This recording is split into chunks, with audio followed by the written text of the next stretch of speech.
Hello and Jai Hind student, welcome once again to your own channel sir Tarun Rupani. और class 9th ICSC rising stars के लिए first chapter of civics our constitution. हाँ, आप कहेंगे sir ये constitution नाम की क्या चीज़ है, बहुत जगह नाम सुना है। तो कॉन्स्टिट्यूशन देश का संविधान। जैसे कि कोई भी संस्था, कोई भी इंस्टीट्यूशन बिना रूल्स रेगुलेशंस के नहीं चल सकता। हाँ, आपके स्कूल में भी, हाँ तुम्हारे स्कूल में भी क्या है, रूल्स एंड रेगुलेशंस हैं। रूल्स हैं कि कैसे स्टूडेंट्स का एडमिशन होगा, कैसे वो क्लासेस चलेंगी, टीचर्स कैसे अपॉइंट होंगे, मालूम है कि नहीं ये बात। तो रूल्स एंड रेगुलेशंस के सेट को, हाँ, जो देश को गवर्न करे उसको कहते हैं कॉन्स्टिट्यूशन। तो आइए जाने हमारे कॉन्स्टिट्यूशन के बारे में कि हमारा कॉन्स्टिट्यूशन क्या है, कैसे बना है। हाँ, हम तो गुलाम थे, हमें तो अपना कॉन्स्टिट्यूशन अर्थात अपने देश को चलाने का अधिकार कैसे मिला और समझते हैं। तो कॉन्स्टिट्यूशन क्या है, अगर मुझसे पूछोगे तो मैं कहूंगा it is the supreme law of the land. It is the set of rules according to which a country is governed. बस सिंपल। आइए बुकिश डेफिनेशन देखते हैं। तो कॉन्स्टिट्यूशन क्या है, एक कॉम्प्रिहेंसिव मतलब होता है एक ऐसा डॉक्यूमेंट जो सब कुछ को समावेश कर ले अपने अंदर। हाँ, तो comprehensive documents containing the set of rules. क्या है इसके अंदर? रूल्स हैं किसको, देश को चलाने के, जिसके हिसाब से गवर्नमेंट, इस देश की सरकार, हाँ ये मोदी सरकार कैसे अपॉइंट हो गई, चुनाव कैसे हुआ देश में 5 साल बाद, कौन कराएगा चुनाव, कहां लिखा है सब, समझ गए ना। देश को चलाने वाली सरकार कैसे चुनी जाएगी या देश कैसे चलाया जाएगा। देश में 3 ऑर्गन्स ऑफ द गवर्नमेंट होंगे, लेजिस्लेटिव होगा, एग्जीक्यूटिव होगा, जुडिशरी होगा। वो तीनों क्या काम करेंगे, उनके पावर्स क्या होंगे। देखा, ढेर सारी बातें हैं देश को चलाने की, यह सब कुछ मौजूद है कॉन्स्टिट्यूशन में। समझ गया ना कितना इंपॉर्टेंट डॉक्यूमेंट है। तो हम आजाद हो गए, अंग्रेजों ने हमें आजाद कर दिया। तो अगर आजाद हो गए और हमारे पास खुद के नियम कानून नहीं है तो देश में क्या होगा, हाँ झगड़े हो जाएंगे, कोई नियम कानून नहीं रहेगा, कोई भी प्रधानमंत्री बन जाएगा, कोई भी राष्ट्रपति बन जाएगा। पर ऐसा नहीं हो सकता हमारे भारत में, समझ गए ना। हमारे भारत में अपना संविधान है, अपने रूल्स एंड रेगुलेशंस हैं, जिससे देश के प्रेसिडेंट को अपॉइंट किया जाता है, देश के प्राइम मिनिस्टर को अपॉइंट किया जाता है, और देश को कैसे चलाना है यह सब कुछ लिखा है इस रूल्स एंड रेगुलेशंस की किताब में। नाम है कॉन्स्टिट्यूशन। हाँ, one of the lengthiest constitution है हमारे देश का। हाँ, इतना बड़ा है, मैंने देखी उसकी बुक, और इतनी मोटी किताब है, ये दिस मच बिग बुक है। तो चलिए थोड़ा सा और जाने क्या लिखा है इसके अंदर। It regulates the position and powers of the organs of the government. सरकार के 3 ऑर्गन्स होते हैं। लेजिस्लेटिव लॉ बनाता है, जिसमें हम लोग पार्लियामेंट आती है, ठीक है, आपकी पार्लियामेंट लोकसभा राज्यसभा आता है लेजिस्लेटिव में। दूसरा एग्जीक्यूटिव, जो क्या करता है, इस लॉ को इंप्लीमेंट करता है। इसमें गवर्नमेंट के कैबिनेट मिनिस्टर्स आते हैं, एग्जीक्यूटिव मिनिस्टर्स आते हैं, ठीक है। और तीसरा है जुडिशरी, जो क्या करता है, जज करता है, जो ये बताता है कि लॉज लगाए गए हैं, सही से लगाए गए हैं कि नहीं है, फैसला देता है जुडिशरी। तो इन तीनों को गवर्न करता है ये कॉन्स्टिट्यूशन। फिर आता है एनेक्टमेंट, मतलब किस तरीके से हमारे देश का कॉन्स्टिट्यूशन देश में लागू किया गया, बना कैसे, लागू कैसे हुआ। तो इसके लिए एक इलेक्शन कराया गया। अंग्रेज जब भारत से छोड़ने को तैयार हुए, हाँ, तो उन्होंने सोचा कि भारत को हम छोड़ के जाएंगे तो ये सब आपस में ही लड़ मरेंगे। सच में ऐसा होता भी, पूरे देश में सिर्फ क्या हो जाता, सिविल वॉर हो जाता और बगावत हो जाती, सब कोई अपने अपने राज्य का राजा बन जाता, और शायद मुझे लगता है शायद देश छोटे छोटे हिस्सों में बंट चुका होता। पर अंग्रेजों ने क्या कहा, अंग्रेजों ने हमें परमिशन दे दी कि हम अपनी ही क्या करें, कॉन्स्टिट्यूशन लिख सकें। इसके लिए एक प्रोविंशियल असेंबली, जैसे लोकसभा होता है वैसे प्रोविंस की असेंबली होती है, इसकी असेंबली बुलाई गई 1946 में। इस असेंबली में जितने भी राजा वाले स्टेट से, मतलब उस जमाने में जो राजा वाले जो राज्य थे, हाँ, जैसे काशी नरेश, हाँ, जैसे अवध के हाँ राजा, हाँ, नवाब होते थे नवद में, तो हर अलग अलग राज्य में जो प्रिंसली स्टेट्स हुआ करते थे उनको इसमें मेंबर बनाया गया। किसमें? इस प्रोविंशियल असेंबली में इनको इसका मेंबर बनाया गया। और क्या हुआ? देश में चुनाव हुआ, देश में वोटिंग हुई और वोटिंग में कॉन्स्टिट्यूएंट असेंबली को चुना गया। पूरे संपूर्ण एकजुट भारत को, यस एकजुट भारत इसलिए बोल रहा हूं क्योंकि तब तक इंडिया का डिवीजन नहीं हुआ था। लिखा है ना, अनडिवाइडेड इंडिया को के लिए कॉन्स्टिट्यूएंट असेंबली को डिसाइड किया गया कि यह चुनी जाएगी। किसने डिसाइड किया? इस प्रोविंशियल असेंबली ने डिसाइड किया कि भारत का संविधान, भारत का कॉन्स्टिट्यूशन लिखने के लिए एक कॉन्स्टिट्यूएंट असेंबली होगी जो क्या करेगी? पूरे भारत के लिए रूल्स रेगुलेशंस लिखेगी। आइए, कितने मेंबर होंगे इसमें? 385 मेंबर्स होंगे, जिसमें से 292 मेंबर्स को वोटिंग से इलेक्ट किया जाएगा और 93, इन दोनों को प्लस करके देख लो, 292 प्लस 93 कितने आ गए? 385। तो टोटल 385 मेंबर्स होंगे। हां, ये 385 है, ठीक है। 385 मेंबर्स होंगे जो इसको चलाएंगे। याद रखिएगा, ये जो 93 मेंबर्स हैं इसको प्रिंसली स्टेट्स मतलब राजा वाले स्टेट्स के मेंबर्स इसमें होंगे। मतलब राजा किसी भी व्यक्ति को अपना आदमी बना करके इसमें भेज सकता है जो उनके लिए कानून बनाएंगे। और हमारे देश में कॉन्स्टिट्यूशन, यस, हमारे देश का कॉन्स्टिट्यूशन लिखने का पावर इसको दे दिया गया। कौन लिखेगा हमारे देश का कानून? तो ये असेंबली लिखेगी, कॉन्स्टिट्यूएंट असेंबली। समझ गए ना कितनी इंपॉर्टेंट है ये असेंबली। अब कौन रहेंगे इस असेंबली में, कैसे ये चुनी जाएगी, कब मीटिंग होगी, सब कुछ बताऊंगा, सब कुछ बताऊंगा, ठंडे रखो। चलो, तो कॉन्स्टिट्यूएंट असेंबली बन गई है। कैसे बनी है? मैंने कहा लोगों के वोटिंग से बनी है, plus nomination from the princely state से, इससे बनी है कॉन्स्टिट्यूएंट असेंबली। अब इसकी मीटिंग बुलाएंगे। जब इसकी पहली मीटिंग बुलाई जाएगी तो 9 दिसंबर 1946 को बुलाई जाएगी। कहां मीटिंग होगी? पार्लियामेंट के सेंट्रल हॉल में इसकी मीटिंग होगी। इसके लीडर कौन होंगे? भाई हर असेंबली में या बहुत सारे जहां मेंबर होंगे, अगर कोई गवर्न नहीं करने वाला होगा तो काम तो हो नहीं पाएगा। तो डॉक्टर सच्चिदानंद सिन्हा जी को, जो कि इसमें सबसे ओल्डेस्ट मेंबर थे, इनको उनका लीडर या प्रिसाइडिंग ऑफिसर बनाया गया। पहली सिटिंग ऑफ कॉन्स्टिट्यूएंट असेंबली। बाद में मुस्लिम लीग को लगा कि ये कॉन्स्टिट्यूएंट असेंबली जब बन रही है वो अनडिवाइडेड इंडिया का, याद रखिएगा, अखंड भारत का कॉन्स्टिट्यूशन बनाने जा रही है। और उन लोग इस बात से एग्री नहीं थे, क्योंकि वो इस बात पे अड़े हुए थे कि हमें मुसलमानों के लिए अलग देश चाहिए। क्या नाम होगा उस देश का? पाकिस्तान। तो इन्होंने जिद कर लिया कि यस, मुस्लिम लीग भी इसका मेंबर था, याद रखिएगा, कॉन्स्टिट्यूएंट असेंबली के मेंबर थे मुस्लिम लीग के लोग भी, बट इनकी संख्या थोड़ी कम थी, है ना। और इसीलिए इन्होंने क्या किया? इसको बायकॉट कर दिया। बायकॉट मतलब इससे अलग हो गए। बोले हम इस कॉन्स्टिट्यूएंट असेंबली के पार्ट नहीं बनेंगे, हम डिमांड करते हैं कि हमें हमारा एक अलग देश, हमारा एक अलग कंट्री पाकिस्तान हमें दिया जाए। और इससे वो क्या हो गए? अलग हो गए। तो अब क्या होगा? अब ये जो मेंबर्स इससे निकाले गए हैं, यस, जिन्होंने इस कॉन्स्टिट्यूएंट असेंबली में मुस्लिम लीग के मेंबर्स थे, जो पाकिस्तान बनाना चाहते थे, वो विड्रॉ हो जाएंगे। और कितने मेंबर बचेंगे?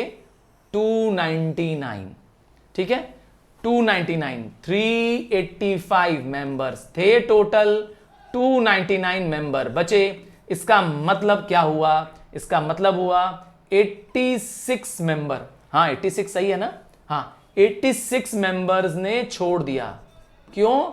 ये 86 मेंबर्स थे मुस्लिम लीग के, जो कि चाहते थे कि अलग देश पाकिस्तान बनाने की अनुमति दी जाए, ठीक है। इसीलिए उन लोगों ने क्या किया? कॉन्स्टिट्यूएंट असेंबली को छोड़ दिया।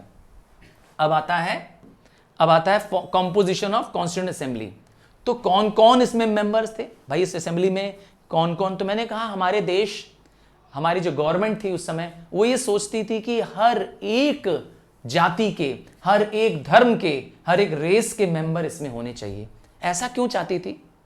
क्यों चाहते थे?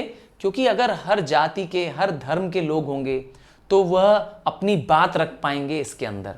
किसी के साथ भेदभाव नहीं होगा, किसी को दबाया, किसी को सताया नहीं जाएगा। इसीलिए इस कॉन्स्टिट्यूएंट असेंबली की मेंबरशिप को इतना बड़ा रखा गया था, ठीक है। क्या करना चाहते थे? Representation to all shades of public opinion, अर्थात हर तरह के पब्लिक को, हर तरह के समाज के लोगों को इसमें अधिकार मिले, इनकी बात सुनी जाए, इसीलिए उनके लीडर्स को रखा गया। हां, आइए मैं साबित भी कर दूंगा आपको।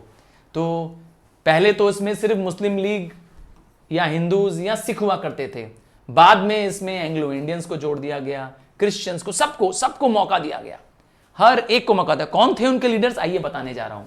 जो एंग्लो इंडियंस थे, वैसे एंग्लो इंडियंस वो होते हैं जिनके मदर या फादर का ओरिजिन कहाँ है, इंग्लैंड पे है, या तो उनकी माँ या पिता कोई क्रिश्चियन है, इंग्लैंड का वासी है, और बाकी इंडियन है। हाँ, ऐसा है, उन्हें एंग्लो इंडियंस कहते हैं। तो Anglo Indians were represented by the Mr Frank Anthony and Mr S H. Prater. ये दोनों लीडर्स हैं एंग्लो इंडियन कम्युनिटी के। किसमें मेंबर हैं, इस कॉन्स्टिट्यूएंट असेंबली में। क्या करेंगे ये लोग देखेंगे कि कॉन्स्टिट्यूएंट असेंबली में एंग्लो इंडियन को भी बराबर मौका मिले, उनके भी हितों की रक्षा हो सके। तो हर कम्युनिटी के, हर जात के, हर धर्म के लोगों को इसमें मेंबर बनाया जाएगा। ठीक है। और क्या उन्हें क्रिश्चियंस को देखने के लिए कौन था, डॉक्टर एच.सी. मुखर्जी थे क्रिश्चियंस के लिए, और कौन थे, जोसेफ डिसूजा। ये दोनों क्रिश्चियन का वेलफेयर करने के लिए इस कॉन्स्टिट्यूएंट असेंबली के मेंबर बने थे। पारसीज के लिए कौन थे, नाम सुना है पारसीज? अच्छा, टाटा का नाम सुना है, रतन टाटा का? हाँ, पक्का नाम सुना है ना। तो टाटा पारसी हैं। हाँ, सच में वो रिलीजन है उनका पारसी। तो पारसीज के लिए कौन थे, डॉक्टर H.P. जफर इमाम। अब बचे कौन, मोहम्मद इकबाल सादुल्ला जी। मुस्लिम कम्युनिटी के लिए भी देखिए कितने अच्छे हैं हम भारतवासी। अलग हो गए थे मुस्लिम लीग के मेंबर, पर जो मुसलमान भारत में रहना चाहते थे उनको भी इस कॉन्स्टिट्यूएंट असेंबली का मेंबर बनाया गया। देखा। और कौन थे, मोहम्मद सादुल्ला जी, जिनको इस कॉन्स्टिट्यूएंट असेंबली का मेंबर बनाया गया था। और सिखों के लिए किसको बनाया गया था, सिख भी तो है हमारे देश में। हाँ, सिख पंजाबीज लोग, तो उनके लिए सरदार हुकुम सिंह जी और उज्जवल सिंह, इन दोनों को मेंबर बनाया गया कॉन्स्टिट्यूएंट असेंबली में। तो क्या साबित करना चाहते हैं, मेरा भारत महान। सच में सोचिए हम कितने विशाल हृदय वाले हैं, हर धर्म के, हर जाति के, हर तबके के लोगों को क्या करना चाहते हैं, देश के कानून बनाने में योगदान देने के लिए आमंत्रित कर रहे हैं। कितनी बड़ी बात है ना, कितनी बड़ी बात। अब आगे बढ़ते हैं। क्या हुआ जब ये कॉन्स्टिट्यूएंट असेंबली बन गई, तो उसके बाद क्या हुआ, तो कॉन्स्टिट्यूएंट असेंबली को जिम्मेदारी दी गई, को ऑब्जेक्टिव दिया गया। देखिए, कोई भी संस्था हो, कोई भी ग्रुप ऑफ पीपल्स हो, अगर वो ग्रुप ऑफ पीपल को कोई आप ऑब्जेक्टिव नहीं देंगे, ऑब्जेक्टिव मतलब मकसद, टारगेट, तो तब तक वह काम नहीं करेंगे। और इसी के लिए बनाया गया था ऑब्जेक्टिव रेजोल्यूशन। क्या, सच में क्या था ऑब्जेक्टिव रेजोल्यूशन, आइए बताते हैं। तो कॉन्स्टिट्यूएंट असेंबली अपना क्या काम लेके, लक्ष्य लेके काम करेगी, मैं आपको बताता हूं। उनका लक्ष्य था कि हमारे भारत को सोवरेन, सोशलिस्ट, डेमोक्रेटिक रिपब्लिक देश घोषित करना, और इसके लिए ही ये था इसका ऑब्जेक्टिव। तो क्या है ऑब्जेक्टिव, आइए पढ़ता हूं। तो ये ऑब्जेक्टिव बनाया गया। तो कॉन्स्टिट्यूएंट असेंबली का जब काम शुरू होगा, ड्राफ्टिंग मतलब जब राइटिंग शुरू करेंगे, जब कॉन्स्टिट्यूएंट असेंबली इसको लिखना शुरू करेगी, तो जवाहरलाल नेहरू जी ने ऑब्जेक्टिव रेजोल्यूशन बोला कि इसको बनाया जाना चाहिए। ठीक है। और कब हुआ, इसकी बात हुई दिसंबर 13, 1946 को। अब ऑब्जेक्टिव रेजोल्यूशन क्या है, मैंने बताया किस ऑब्जेक्ट के लिए यह असेंबली काम करेगी, क्या मकसद होगा, क्या टारगेट लेकर के, क्या उद्देश्य लेके असेंबली काम करेगी। इसमें देश के नेशनल गोल्स लिखे हैं। आइए, क्या है हमारे नेशनल गोल्स। हम चाहते हैं कि हमारा देश जब आजाद हो जाए तो वो रिपब्लिक से कम कुछ भी ना हो। अब आप पूछेंगे सर रिपब्लिक किस देश को कहते हैं। आप रिपब्लिक डे मनाते हैं, कब मनाते हैं रिपब्लिक डे बताइए। आप मनाते हैं 26 जनवरी को। तो 26 जनवरी में हमारे देश का कॉन्स्टिट्यूशन इंप्लीमेंट हो गया था। रिपब्लिक उस देश को कहते हैं जहां पर head of the state is not a heredity. हमारे यहां राष्ट्रपति जो है उसको हेड ऑफ द स्टेट माना जाता है, उसकी पोस्ट हेरिडिटी नहीं है। हेरिडिटी मतलब होता है अब राष्ट्रपति का जो बेटा होगा या बेटी होगी वो अगला राष्ट्रपति बन जाएगा उनके मरने के बाद। ऐसा है हमारे देश में नहीं, ऐसा मोनार्ची में होता है। मोनार्ची मतलब हाँ, जिस देश में राजा होता है वहां पे ऐसा होता है, राजा का बेटा फिर राजा, फिर उसका बेटा फिर राजा। हमारे देश में ऐसा नहीं है। तो हम लोग क्या बनना चाहते हैं? इंडिया को रिपब्लिक बनाना चाहते हैं, जो कि हमारा देश बन चुका है। और क्या गोल है? ये सब गोल था, याद रखिएगा। कॉन्स्टिट्यूएंट असेंबली इसी गोल के लिए काम कर रही है, देश को रिपब्लिक बनाना चाहती है। और क्या चाहती है? हमारे देश में सोशल, पॉलिटिकल, इकोनॉमिक डेमोक्रेसी, हर तरह से लोग क्या हो? आजाद हो। हमारे देश में डेमोक्रेसी चले, लोगों को मत करने का, वोट देने का अधिकार हो, कोई बिना डरे वोट दे पाए। और हमारे देश में लोगों के पास फंडामेंटल राइट्स हो। आपको बता दूं, 6 फंडामेंटल राइट्स, कितने? 6 फंडामेंटल राइट्स दिए गए हैं हम सबको। और ये कहां दिए हैं? पार्ट 3। कहां पर? हाँ, पार्ट 3 ऑफ द कॉन्स्टिट्यूशन में लिख लिए गए हैं। ये इसका गोल था कि आप बनाइए देश में फंडामेंटल राइट्स। और क्या गोल है? और इनका एक और गोल था कि safeguard the rights of the minorities and backwards. इसीलिए जो लोग माइनॉरिटीज थे, अर्थात जिनकी कम संख्या थी देश में, जैसे सिखों की, जैन की, पारसीज की, इवन मुस्लिम्स की, इनको बचाया जाए, इनकी रक्षा की जाए। और तो और बैकवर्ड क्लास लोगों के लिए, हाँ, जो आदिवासी टाइप के लोग हैं, जो पेड़ों और जंगलों में रहने वाले लोग हैं, उनका, जिनको बहुत जो बहुत पिछड़ गए हैं हमारे डेवलपमेंट में, हाँ, हम लोग कई बार इसको शेड्यूल कास्ट, शेड्यूल ट्राइब भी बोलते हैं, इनको बढ़ावा मिलना चाहिए, इनकी सुरक्षा होनी चाहिए। मालूम है कि नहीं, हमारे देश में इनके लिए अलग से कानून बना है। सब किसमें लिखा है? कॉन्स्टिट्यूएंट असेंबली में लिखा है। और last but not the least, जो हमारा कॉन्स्टिट्यूएंट असेंबली बनाया गया, तो उसने इसको एक्सेप्ट कर लिया। किसको? ऑब्जेक्टिव रेजोल्यूशन को, जिसमें ये बातें लिखी थी कि हम इस काम के लिए बनाए गए हैं। सिर्फ कॉन्स्टिट्यूशन नहीं लिखना है, देश को रिपब्लिक बनाना है, डेमोक्रेटिक बनाना है, देश में फंडामेंटल राइट्स हो, और लोगों के पास क्या हो? माइनॉरिटीज के पास और बैकवर्ड के पास उनका हक हो। कब पास हुआ? कब एक्सेप्ट हुआ? देखिए, नेहरू जी ने रेजोल्यूशन प्रपोज किया, ठीक है, चाहते थे ये पास हो जाए, और पास भी हो गया, जनवरी 22, 1947। ठीक है, जब आप इस आंसर को पॉइंट वाइज लिखेंगे तभी बेटर रहेगा। अब आती है ड्राफ्टिंग कमेटी, जिसको लिखना है। ड्राफ्ट मतलब लिखना। और कॉन्स्टिट्यूशन सिर्फ पढ़ने की चीज नहीं है, हमारा कॉन्स्टिट्यूशन ओरल नहीं है, रिटर्न कॉन्स्टिट्यूशन है हमारे भारत का। तो रिटर्न कॉन्स्टिट्यूशन है। तो हमारे देश में जब ये एक्ट बनाया गया, नाम था इंडियन इंडिपेंडेंस एक्ट। कहां बना था ये एक्ट? ये ब्रिटिश पार्लियामेंट में बना था। ब्रिटिश पार्लियामेंट में भारत को आजाद करने के लिए कानून बनाया अंग्रेजों ने। कहा कि हम भारत को आजाद करते हैं, पर इस एक्ट में लिखा था कि भारत अब 2 टुकड़ों में बंट जाएगा। और 2 टुकड़े कौन से होंगे? इंडिया और पाकिस्तान। और दोनों को कहा गया कि दोनों के पास अपनी अलग अलग कॉन्स्टिट्यूएंट असेंबली होगी।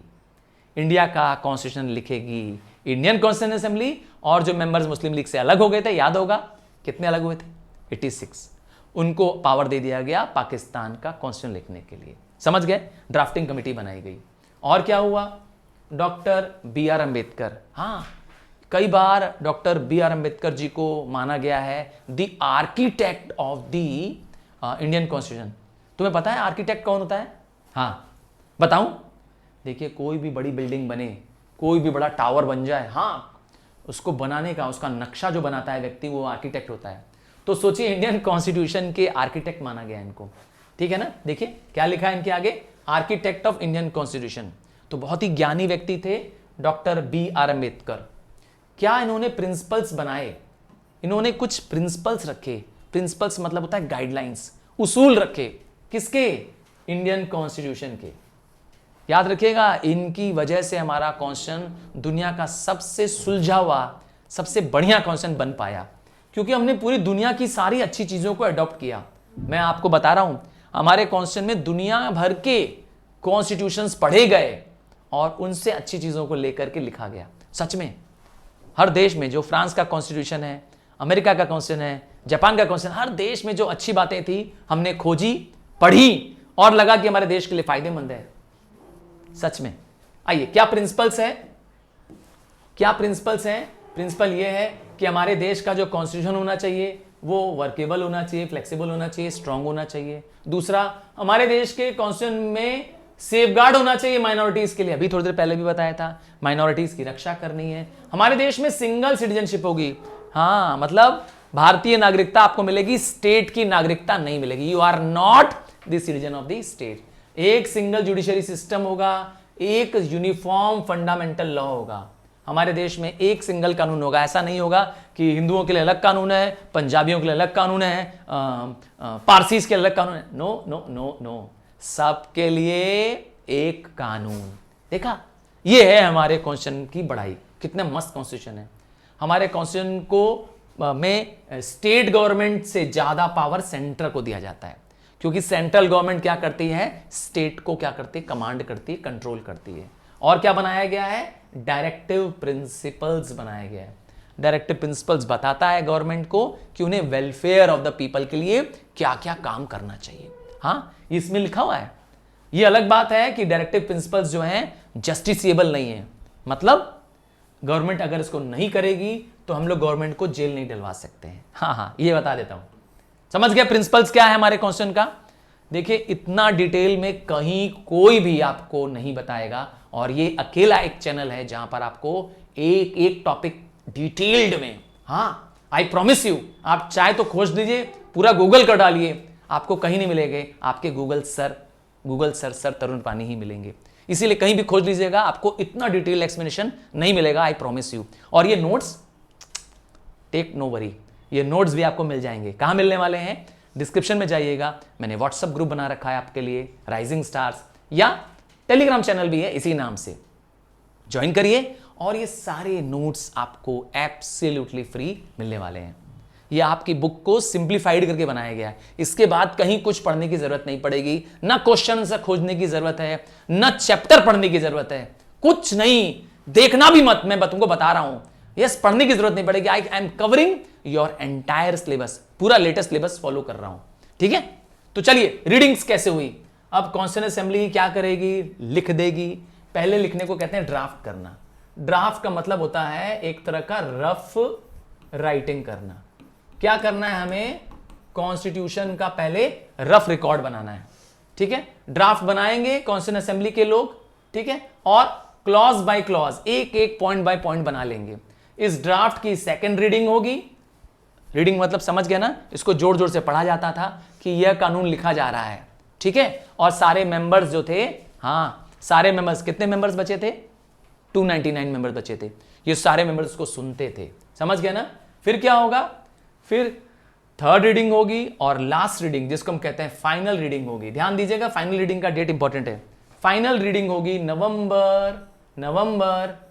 नवंबर 26, 1949। तो इसका मतलब है हमारा कॉन्स्टिट्यूशन फाइनली लिख करके, रीड करके, पढ़ करके पूरा कंप्लीट रेडी है, नवंबर 1949। तो हमने इंप्लीमेंट क्यों नहीं किया। हाँ, ये अच्छा क्वेश्चन है। आप पूछेंगे सर 26 नवंबर को क्यों नहीं इंप्लीमेंट कर दिया गया। तो कॉन्स्टिट्यूशन बनने में लगभग 3 साल लगा। मैं एग्जैक्ट दिन बताना चाहूंगा, 2 साल 11 महीने 18 दिन, एग्जैक्ट दिन ये लगा। तो लिख तो दिया गया इतने दिन के अंदर, तो इंप्लीमेंट क्यों नहीं हुआ इस दिन। तो 26 जनवरी को, हाँ 26 जनवरी 1930 को, कब, 26 जनवरी 1930 को हमारे देश में इंडिपेंडेंस डे मनाया जा रहा था। हमने अपने भारत को क्या कर दिया था, पहले ही आजाद घोषित कर दिया था अंग्रेजों के सामने। तो उस दिन की याद में इसको 2 महीना रोक दिया गया। क्या रोक दिया गया, बन के तैयार है कॉन्स्टिट्यूशन 26 नवंबर को, पर इंप्लीमेंट होगा 26 जनवरी 1950, ठीक 2 महीने बाद। हाँ, क्या कहा मैंने, हमारा कॉन्स्टिट्यूशन इंप्लीमेंट होगा 26 जनवरी। हम इसी दिन को अब क्या बोलते हैं, रिपब्लिक डे, 1950 के बाद से, ठीक है। इस दिन का महत्व मैंने बता दिया, इंपॉर्टेंस बता दिया। तो मैंने कहा कितना टाइम लगा, मैंने बता दिया, अप्रोक्सीमेटली 3 साल लगा। इसमें 395 आर्टिकल्स हैं और 8 शेड्यूल्स हैं। नंबर याद कर लेंगे तो अच्छा रहेगा, हाँ नंबर याद कर लेना। तो इंप्लीमेंट, मैंने कहा इस कॉन्स्टिट्यूशन को, हमारे कॉन्स्टिट्यूशन को इंप्लीमेंट कर दिया गया। मैंने बताया तुरंत इंप्लीमेंट नहीं किया गया था, ठीक है ना, अडॉप्ट कर लिया गया था, पास कर लिया गया था 4th रीडिंग के बाद।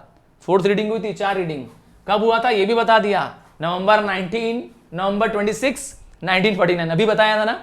बट मैंने कहा इंप्लीमेंट कब होगा, केम इनटू फोर्स कब से होगा, कब हमारे देश में अप्लाई होगा, हमारे देश में अप्लाई होगा 26 जनवरी 1950 से। हमारे देश में इस दिन से हमारा कॉन्स्टिट्यूशन अप्लाई हो जाएगा और हमारे देश के पहले राष्ट्रपति, हाँ कॉन्स्टिट्यूशन आ गया तो मतलब देश में राष्ट्रपति होना चाहिए, क्योंकि कॉन्स्टिट्यूशन कहता है कि देश का हेड एक होना चाहिए और वो नागरिक, चुना हुआ नागरिक होना चाहिए, इलेक्टेड हेड होना चाहिए। और पहले इलेक्टेड प्रेसिडेंट बने डॉक्टर राजेंद्र प्रसाद। इससे पहले कौन थे, इनको पहले देख कौन थे, तो कोई प्रेसिडेंट नहीं था, थे तो लॉर्ड माउंटबेटन थे और सी राजागोपालाचारी थे, ठीक है, पर वो प्रेसिडेंट नहीं थे, ठीक है, गवर्नर जनरल थे। अब मैंने बता दिया 26 जनवरी क्यों इतना इंपॉर्टेंट है ना। 26 जनवरी को ही हमारा कॉन्स्टिट्यूशन इंप्लीमेंट होगा और इस दिन से हम भारत क्या बन जाएंगे, हम भारतवासी रिपब्लिक देश बन जाएंगे। आजाद तो हो गए थे, आजाद तो 15 अगस्त को ही हो गए थे 1947 को, पर रिपब्लिक कब बने, 26 जनवरी 1950 को, ठीक है। कहानी मैं बता चुका हूं, क्योंकि इसी दिन क्या हुआ था, लाहौर सेशन में पहली बार भारत ने, हमारे इंडियन नेशनल कांग्रेस ने क्या किया, देश को पूर्ण स्वराज घोषित किया था, ठीक है। 26 जनवरी 1930 से, डेट बता दे रहा हूं मैं फिर से, 26 जनवरी 1930, हाँ इस दिन से हमने इंडिपेंडेंस डे मनाना शुरू कर दिया था। जवाहरलाल नेहरू ने पूर्ण स्वराज का अनाउंसमेंट किया और हमने देश को आजाद घोषित कर दिया, जबकि हम गुलाम थे। तो इसी की याद में, इसको न बुलाने के लिए नेहरू जी ने क्या किया, ये हम भूल ना पाए, इंडिपेंडेंस डे अपना गुलामी से पहले ही इसी को रिपब्लिक डे घोषित कर दिया। समझ गए क्या इंपॉर्टेंस है 26 जनवरी का। तो इस तरीके से पूरा चैप्टर यहीं पे होता है फिनिश। समझ में आ गया होगा तो यस लाइक कर देना, ठीक है। Thank you and bye from now.